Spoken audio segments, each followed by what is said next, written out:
እንደውም ባለፈው አይ ቲንክ የሆነ ቦታ ሰርቻለሁ ይሄን የፈረንጆች ውሸት ብዬ አንድ በእንትኑ በዚህ በጃማቱንዴ በፕሮፌሰር ጃማቱንዴ ነጮቹ ሁሌ የማይነግሩ ያው በሚዲያ ምንም አያወጡትም ከኢትዮጵያ ድርቅ በፊት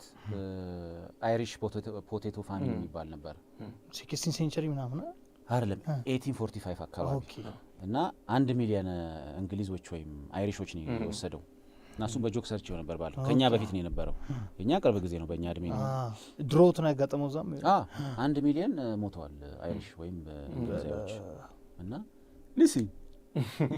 the mainstream media always want to show Africa as a place of 24/7 famine no food here but they never tell you about the 1845 Irish potato famine when white people are hungry they are trying to lose weight they are sexy but when Africans are hungry poverty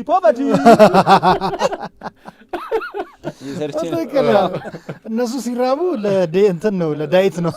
ለዳይት ነው እዚህ ያን ደሞ ትርክት ሁሌ ነው እንትን አይደለ አዎ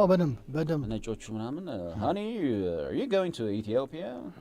yes but there's no food in Ethiopia yes oh my god they have no food ምናምን ይሉና እዚህ ይመጣሉ እዚህ መጣው አግበስበስ ቀደም በየአይነቱ ይበላሉ ደቀቆ honey have you tried Ethiopian food it's awesome my god you call American food real food it's GMO food okay my god putting chemicals in our body I love Ethiopian food oh my god የለም የሚሉትና እዛ የሚሉትና እዚህ ሲበሉ ለተመጡ ኢትዮጵያን ፉድ ይሏል እዛ ደግሞ የለም Ethiopian food no food ጆኮች ብዙ ነው ያሉት በጣም ብዙ ጆኮች በጣም እና እንደ ቀለደው ቀልዳንዱ